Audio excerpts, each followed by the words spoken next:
Hello, and welcome to Tag1 Team Talks, the podcast and vlog of Tag1 Consulting. On today's show, we're going to talk about INP, a new metric for interactivity and responsiveness from the Google Chrome team, part of the Core Web Vitals. I'm Mariano Crivello, and I'm based out of Kaloa, Hawaii. Tag1 is the #2 all-time contributor to Drupal. We build large-scale applications with Drupal, as well as many other technologies for Global 500s and organizations in every sector, including Google, the New York Times, the European Union, the University of Michigan, and the Linux Foundation, to name a few. Today, I'm joined by Adam Silverstein, Developer Relations Engineer at Google, and Yanez Uriotz, Strategic Growth and Innovation Manager here at Tag1. Welcome, gentlemen.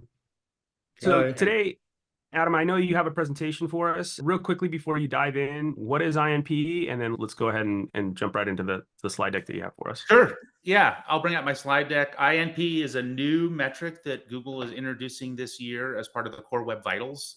So the Core Web Vitals are a series of metrics, a group of metrics that Google introduced a few years ago to measure how users experience the web. So it's a little different than the traditional way that we think about performance, which in general was like a raw metric for how quickly did things load.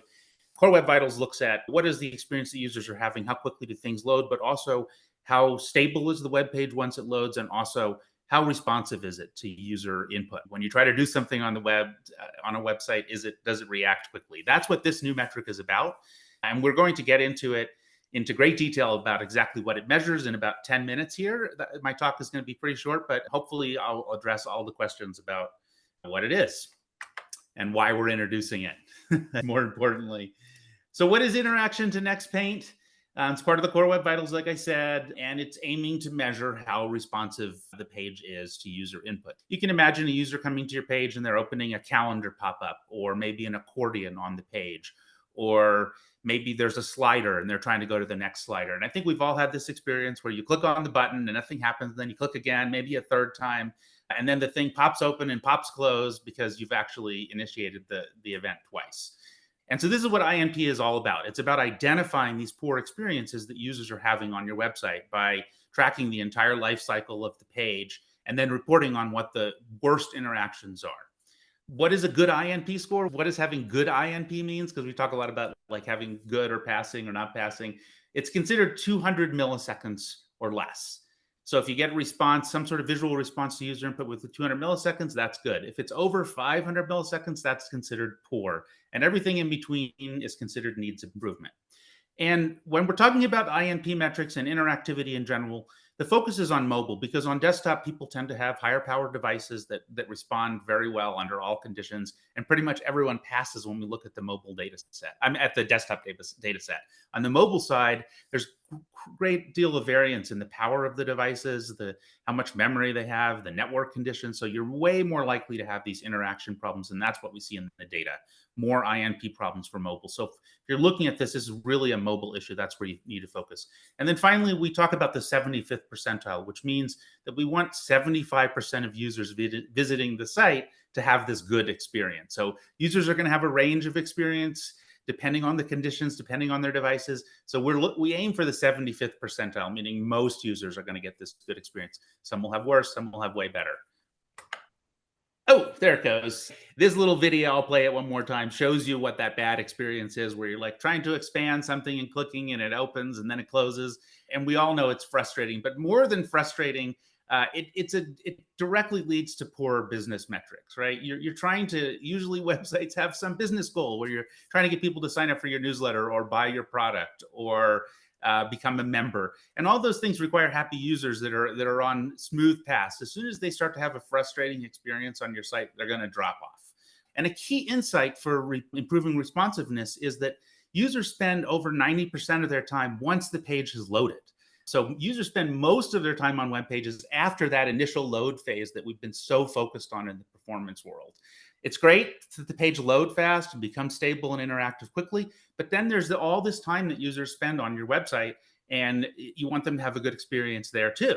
And this metric is actually much better at capturing poor experiences along that whole life cycle of the page. And part of that is because the previous metric, FID, really only measured the initial interaction. And what we see, at least in the WordPress world, sorry, my slides are WordPress oriented because that's what I prepared this for, but this is also going to be true in the Drupal world, is that on desktop, everyone already passes this metric, and on mobile, actually, the FID metric. Everyone's already passing this metric. Yay for us, we have great metrics, but we know this isn't the case. Like, we know there's still poor experiences out there on the web that people are having. And the reason this metric is passing is that it's, again, only measuring that first interaction. And also, we're going to dig in a little bit more about exactly what it measures. But just to understand that since FID passes, since first input delay passes for everyone, it really isn't a useful metric. It's not capturing the poor experiences that people are having. It doesn't give us any information about how we can improve our sites. So that brings us to INP, which is the new metric that's going to be replacing FID in the Core Web Vitals in March. And on the WordPress side, we see that only about 70% of sites on mobile are passing this metric. So there's definitely room to improve.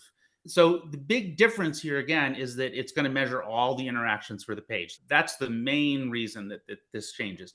But there's also a subtle difference in terms of what exactly we're measuring between the two metrics that's important to understand. So I'm going to go through that.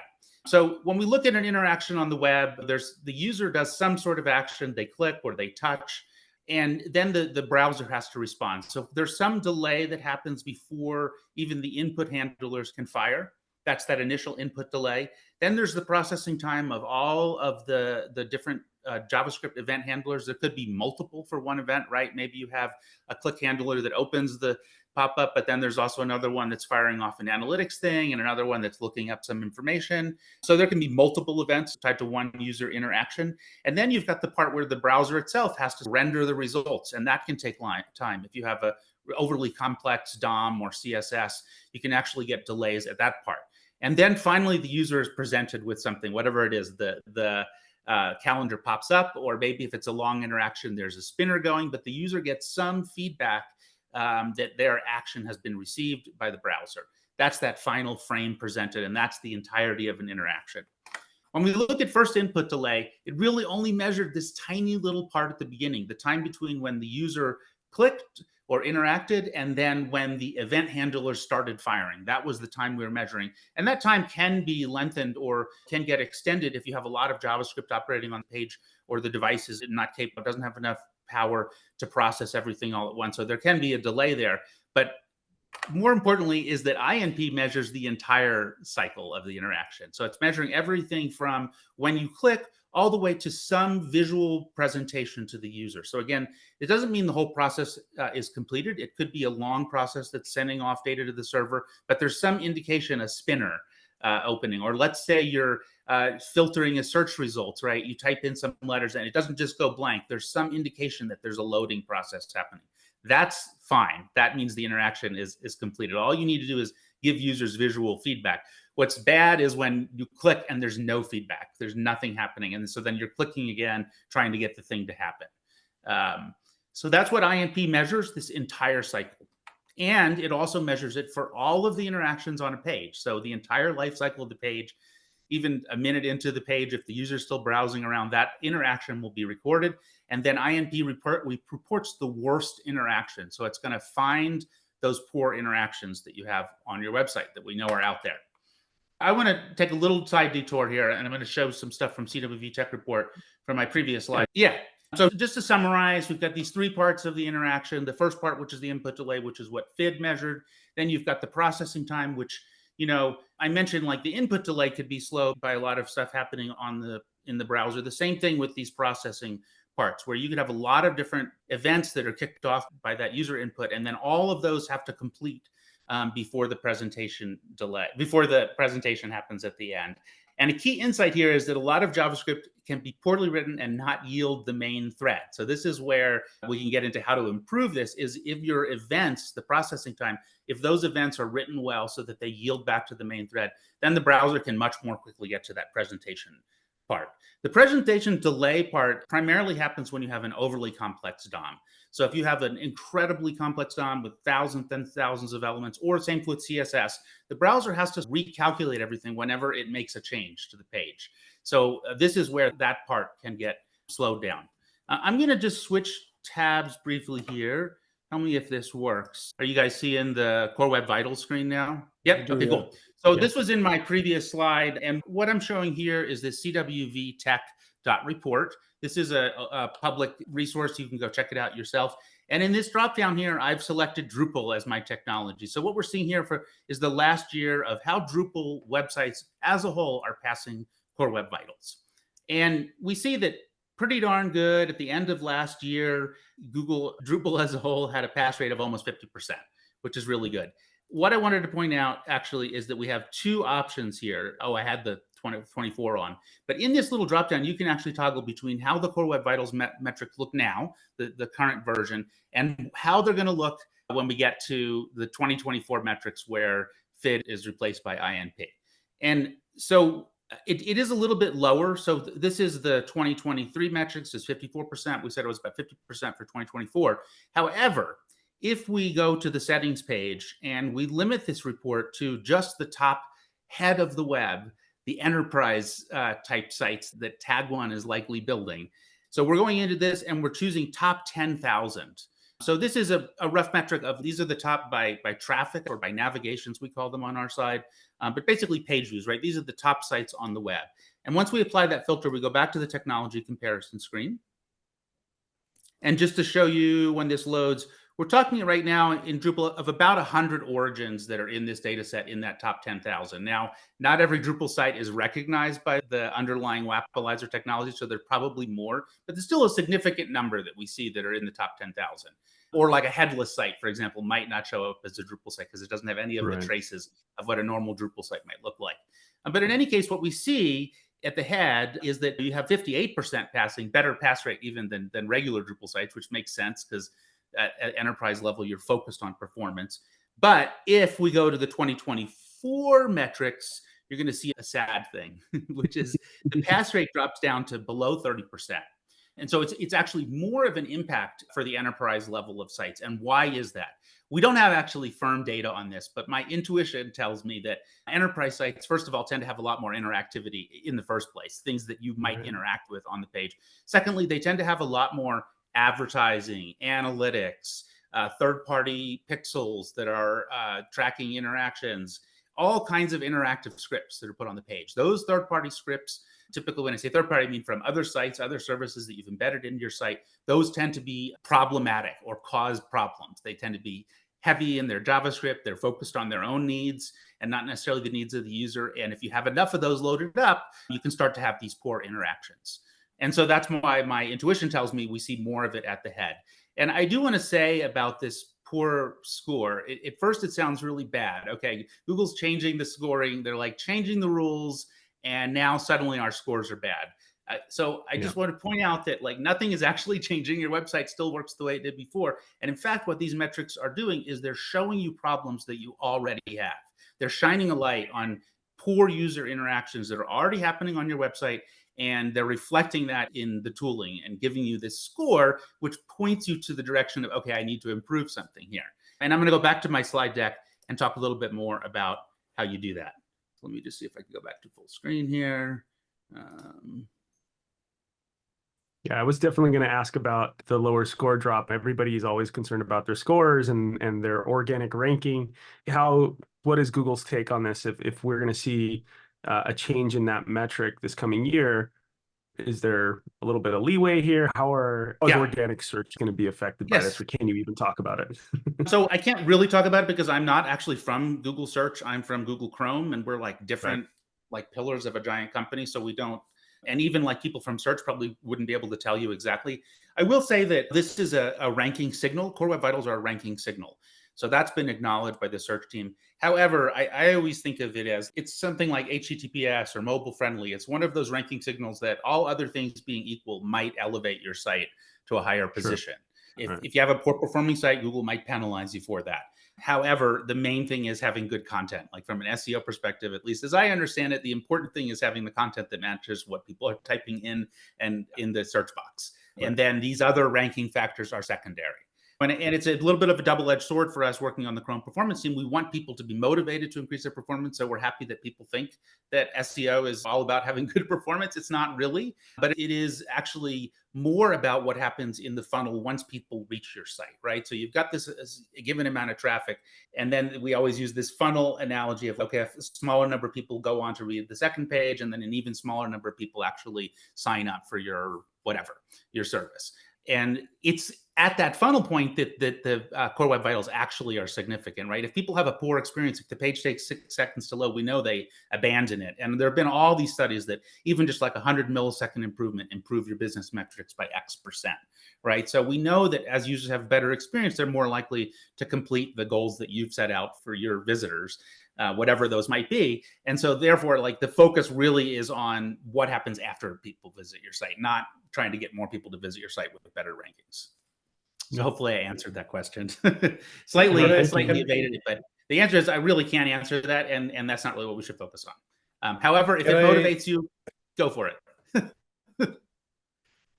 Yeah. Do you have a question, do you see the same pattern with top websites performing worse with INP generally for the entire internet, or is this unique to Drupal? Absolutely. Yes, we definitely see more INP problems at the head, which is it's a bit of a challenge in the sense that, like, what my team has been doing is trying to improve performance at scale. So improving like the core platform of Drupal or improving the core platform of WordPress.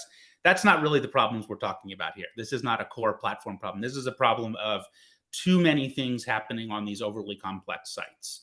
And also developers not really having the right tools to identify what those problems are, or even that there are problems. Because when you try to test interactions on your own computer, on your development computer, it's very difficult to find these problematic interactions.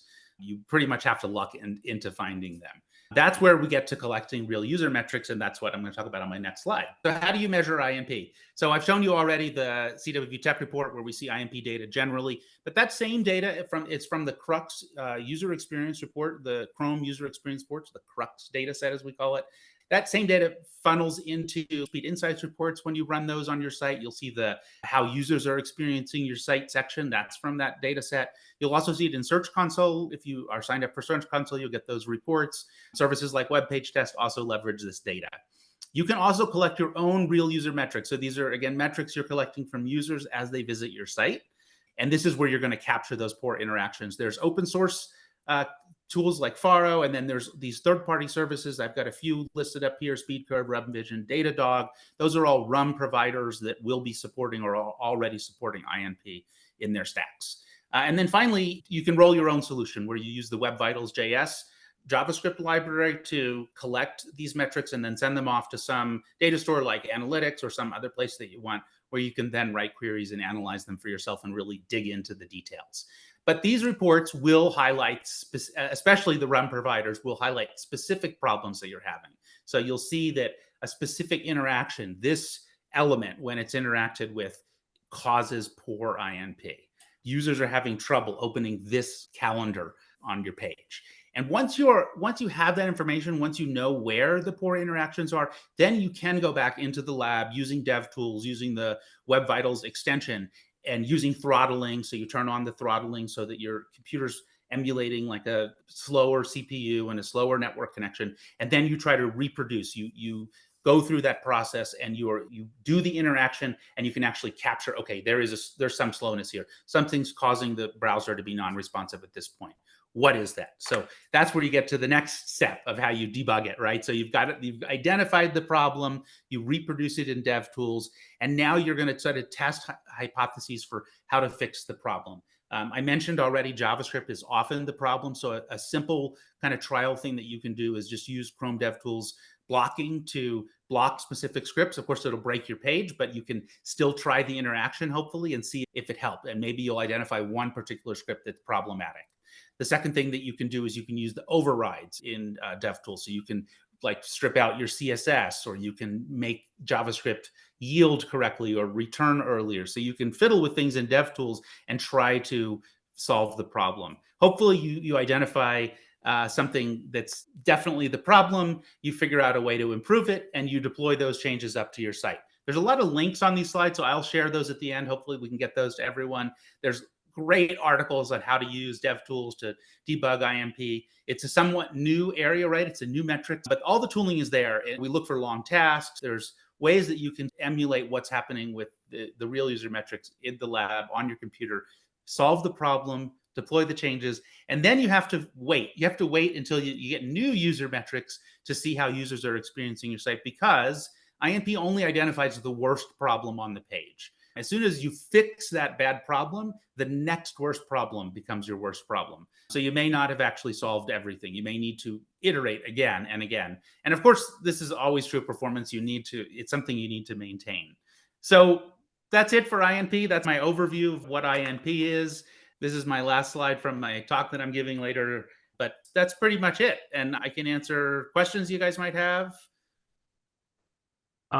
Yeah, thank you. This is extremely insightful. As somebody who has spent a lot of time working on Web Core Vitals over the years, I can tell you that having a new metric to give us a much better picture into where problems might exist for a better user experience is a welcome change. Yeah, I definitely have some questions around, because this is something that's based on interactivity. Immediately things come to mind like Lighthouse scores. Like is Lighthouse going to be able to check for this? Because it's going to have to do something that's interactive. Like, how are we going to automate this this type of interactive event? Yeah, Lighthouse does. So in the basic Lighthouse, will not be able to. But there is a Lighthouse mode where it tracks interactions over a whole lifecycle. I'm forgetting the name of it now. A couple of the articles that I've linked in there, at least one of them talks about using Puppeteer to script up, especially like once you've identified an INP problem, then you can write like a scripted Puppeteer or Playwright interaction where basically you're reproducing that browser interaction, and then you can prevent against regressions. I think that's the big thing, right? But you can also, if you know you have key interactions that you want to have be fast, you can write Playwright tests around them with performance metrics built in, and then make sure that those stay fast. So there are some approaches to that. Yeah, I'd reached out to Nat Catchpole, who's working on our Gander project for Drupal, which is the performance automated testing tool that we're implementing in Drupal core. And I asked him, is INP on the horizon? He definitely said yes. In the next couple of months, we should probably have a working version of this as part of our Gander tool. So that's exciting. I think that's going to be interesting to see where there could be some potential improvements in core. Maybe talk a little bit about what's going on in WordPress since this has been in place, like what's happening there, and what, if any, gains have you all seen? Yeah, so my team is focused on content management systems and improving the performance of the web at scale, right? So we're trying to bring the whole web up, Core Web Vitals for the whole web. And WordPress is a big focus because it is such a large part of the web. We helped form the performance team over there in WordPress core. And we've been working on what I would call primarily like a lot of low-hanging fruit, reducing the number of database queries that happen on a page load, improving caching in all different kinds of scenarios, picking away at time to first byte, really, trying to make the pages load faster. But we've also been looking at other improvements that improve Core Web Vitals, like lazy loading images we added. Recently, we added fetch priority. So at a platform level for INP, it's super challenging to figure out like how you would help developers. I think the one thing that we're looking at right now is the speculation rules API, which is a way of preloading or prefetching subsequent page loads by using a JSON defined. It's a little different than the old sort of preload prefetch where we would add just JavaScript tags that would indicate URLs. With this new speculation rules API, you can actually specify patterns. You can specify rules that determine how the preloading or pre-rendering happens. Those things do greatly improve INP, right? If you get everything loaded before you even hit the page, then a lot of times things just more smoothly, but there's a trade-off there. There's a cost to that. I think for this year, our focus is going to be more on the enterprise kind of side of things, trying to get enterprises aware of this INP metric, because we're going to see not only our enterprise sites going to be more penalized, but just the ecosystem as a whole is going to suffer on scores from this change. Yeah, so our focus is improving things in core, but also working with the ecosystem. There's some very large players in the ecosystem. Elementor is a great example. They're a page builder plugin for WordPress, but at this point, they're like 8% of origins on the web. They're so popular. Right. And so when you look at tools like that, they were built, that tool is amazing. It's been built over the last decade or whatnot. It has a lot of room to improve. And I don't know if that applies to INP, but for sure LCP, our main focus has been on LCP, which is the sort of the loading metric. How quickly does the page load? Trying to if it's a big image, trying to make sure that image is prioritized, other things are deprioritized, all that kind of stuff. But our focus has primarily been like on the platform, and now we're shifting to working more at the enterprise level. And of course, we've worked with Drupal as well. Yep. Yeah. Yeah, Yeah, and it I looks like think we that got our work cut out for us. Yeah, go ahead. I was just going to say, I think, all of our enterprise customers, the first thing we're going to do is probably dig right in and look at their INP scores and yeah. see what needs to be improved this year. Yeah, I just wanted to say that in Drupal we have the same problems and pretty much similar approach to what Adam described with regards to WordPress. We've been trying to fix similar things in Drupal core, like reducing database queries, especially when during development of Gander, the performance testing framework that you mentioned for Drupal core. Because of that, we started finding these smaller problems that are chipping away from time to first byte. And the same as in WordPress, when it comes to INP, there are not so many obvious problems that we could fix in core. And also, usually these problems don't originate from core, from things that core delivers, but are added afterwards. And that's why we are also working with enterprise users of Drupal. And one of the things that we are promoting is to use Gander on their sites and to test before they even deploy changes. And we are working hard to get INP into Gander, and that would then mean that when you identify a problem and fix it, you could have a test that ensures that this same problem doesn't reappear, which would be a great thing. So Gander is not like, it's not a tool that would let you identify problems that you have at the moment because you don't have real user data on it, but it's a tool that lets you ensure that fixes remain in the code base, which is also very important.